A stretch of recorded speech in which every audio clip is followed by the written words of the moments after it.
매일 성경과 함께하는 오늘의 큐티 시간입니다. 2월 21일 오늘의 말씀은 누가복음 5장 27절에서 39절입니다. 그 후에 예수께서 나가사 레위라 하는 세리가 세관에 앉아 있는 것을 보시고 나를 따르라 하시니 그가 모든 것을 버리고 일어나 따르니라. 레위가 예수를 위하여 자기 집에서 큰 잔치를 하니 세리와 다른 사람이 많이 함께 앉아 있는지라. 바리새인과 그들의 서기관들이 그 제자들을 비방하여 이르되 너희가 어찌하여 세리와 죄인과 함께 먹고 마시느냐. 예수께서 대답하여 이르시되 건강한 자에게는 의사가 쓸데없고 병든 자에게라야 쓸데있나니 내가 의인을 부르러 온 것이 아니요 죄인을 불러 회개시키러 왔노라. 그들이 예수께 말하되 요한의 제자는 자주 금식하며 기도하고 바리새인의 제자들도 또한 그리하되 당신의 제자들은 먹고 마시나이다. 예수께서 그들에게 이르시되 혼인집 손님들이 신랑과 함께 있을 때에 너희가 그 손님으로 금식하게 할 수 있느냐. 그러나 그 날에 이르러 그들이 신랑을 빼앗기리니 그 날에는 금식할 것이니라. 또 비유하여 이르시되 새 옷에서 한 조각을 찢어 낡은 옷에 붙이는 자가 없나니 만일 그렇게 하면 새 옷을 찢을 뿐이요 또 새 옷에서 찢은 조각이 낡은 것에 어울리지 아니하리라.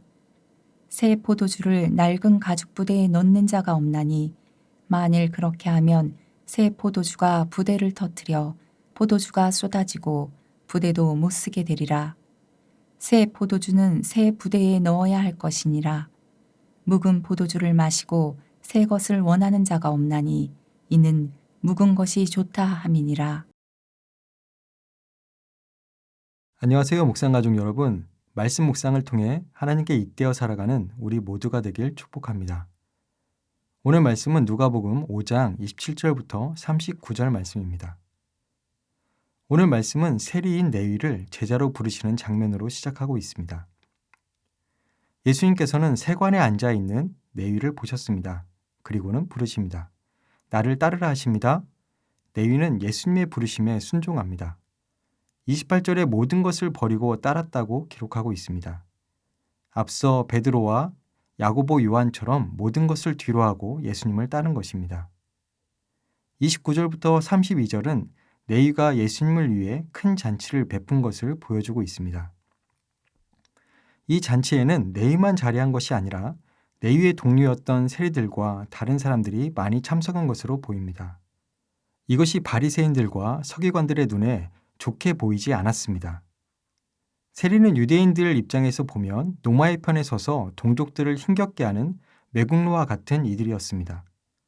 그런데 예수님께서 그 자리에 함께하고 계신 상황입니다. 그렇게 바리새인들과 서기관들이 예수님의 제자들을 비방하여 말합니다. 너희가 어찌하여 세리와 죄인들과 함께 먹고 마시는지를 말합니다. 말은 제자들에게 하지만 예수님께서 듣기를 원해서 하는 이야기입니다. 제자들을 비방하는데 그에 대한 답을 예수님께서 하시는 것을 보면 알 수 있습니다. 예수님께서 듣기를 바라고 한 이야기인 것입니다. 예수님께서는 비유를 통해 대답하십니다. 건강한 사람들은 의사에 대한 필요를 가지고 있지 않다고 말합니다. 의사는 병든 이들에게 필요합니다. 예수님이 성육신을 하시면서까지 이 땅에 오신 이유는 예수님이 오시지 않으면 안 되셨기 때문입니다. 죄의 문제를 해결할 수 없고 스스로 죽어 있음에도 불구하고 병들었음을 모르는 세대 가운데 오셔서 그 질병을 고치시고 다시 살리심의 은혜를 입게 하기 위해서 오신 것입니다. 예수님의 대답을 듣고 나서 바리새인들과 서기관들은 그것에 대해서 반박할 말이 없으니 다른 문제를 제기합니다. 33절을 보면 이제는 직접 예수님께 말을 전하고 있습니다. 금식과 기도의 문제를 가져옵니다. 바리새인의 제자들도 요한의 제자도 금식하고 기도하는데 예수님의 곁에 있는 자들은 먹고 마시며 금식도 안 하고 기도도 안 한다는 문제 제기입니다. 이들의 문제 제기를 듣고 예수님께서는 두 가지를 말씀하십니다. 34절에서 예수님과 관계된 상황은 매우 독특한 상황임을 말씀하십니다. 결혼식 때문에 온 하객들이 결혼식 장소에 있는데 금식을 할 수는 없지 않겠느냐고 물어보십니다. 다시 말해 지금은 예수님과 함께해야 하는 순간임을 말씀하시는 것입니다. 하지만 35절의 말씀처럼 어떤 날들이 이르게 될 것을 말씀하십니다. 그날은 신랑이 들릴 때입니다. 그제야 그들이 금식을 하게 될 것이라고 말씀하십니다. 주님이 고난의 길을 가시고 마침내 때가 이를 때에 이들은 주님의 고난의 참뜻을 깨닫고 금식하게 될 것입니다. 이렇게 주님과 제자들과의 관계에 대한 말씀을 하신 이후에 비유로 말씀을 하고 계십니다. 두 가지로 비유를 하시는데 옷조각 비유와 포도주 가죽 부대의 비유입니다. 먼저 옷조각 비유를 보면 아무도 새 의복에서 얻어진 조각을 찢어가지고 옛 옷이나 낡은 의복에 붙이지 않습니다. 이유는 그렇게 하면 둘 다 상하게 되기 때문입니다. 옛 옷을 고치기 위해서 새 옷을 찢습니다. 그럼 일단 새 옷은 망가진 상태가 됩니다. 이 비유가 무엇을 의미하느냐에 대해서 이 새 옷은 하나님 나라를 지칭하는 것으로 볼 수 있습니다.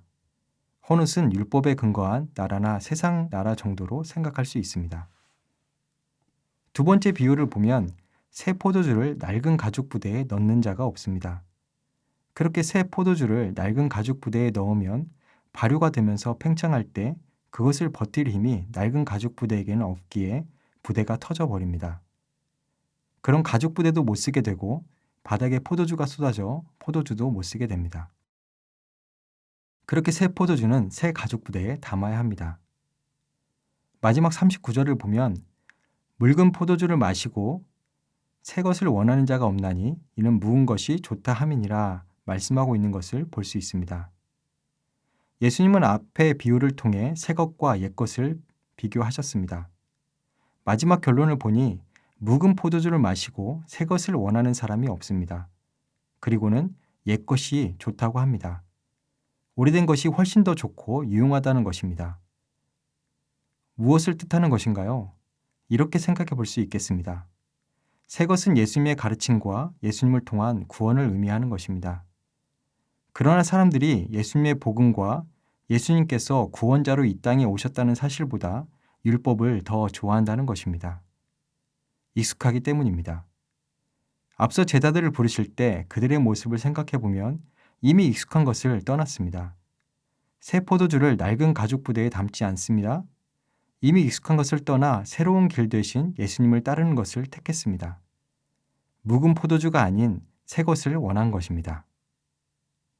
이미 익숙하고 오래된 것들을 기준 삼아 판단하는 이들을 향해 예수님께서는 비유를 통해 말씀하고 있습니다. 바리새인과 서기관들을 향해 너희는 스스로 건강하다고 생각하는지 아니면 의사가 필요한 병든 자라고 생각하는지 생각하게 하십니다. 지금은 금식과 기도가 중요한 것이 아니라 주님을 쫓아 말씀을 배우고 따르는 삶이 필요하다는 점을 보여주고 계십니다. 또한 옛것이 아닌 새로운 길이요 생명 대신 주님을 따르는 삶을 살아야 한다는 점을 말씀하고 있습니다. 우리는 어떻습니까? 매일의 말씀 묵상을 통해 옛것을 비워내고 계십니까? 새로운 길이요 생명 대신 주님을 따르는 삶을 살아가고 계십니까? 묵은 것을 버리고 새 것을 원하는 믿음의 고백을 통해 결단과 순종으로 나아가고 계십니까? 오늘의 삶 속에 이러한 축복이 함께하는 묵상가족 여러분 되시길 축복합니다. 기도하겠습니다. 사랑의 주님, 은혜와 사랑에 감사를 드립니다. 주님께서 우리를 부르실 때 주저함 없이 모든 것을 뒤로하고 주님을 따르는 삶을 살아가길 원합니다. 나의 익숙함에서 벗어나 주님의 가르침을 쫓아 새로운 길로 나아가는 우리가 되길 원합니다. 믿음의 고백을 주님께 드리게 하시고 결단과 순종으로 우리의 발걸음을 옮겨놓게 하옵소서. 매일의 말씀 묵상의 일이 주님 닮아가며 주님의 길로 행하는 삶의 기초가 되게 하옵소서. 감사를 드리며 우리 주 예수 그리스도의 이름으로 기도합니다. 아멘.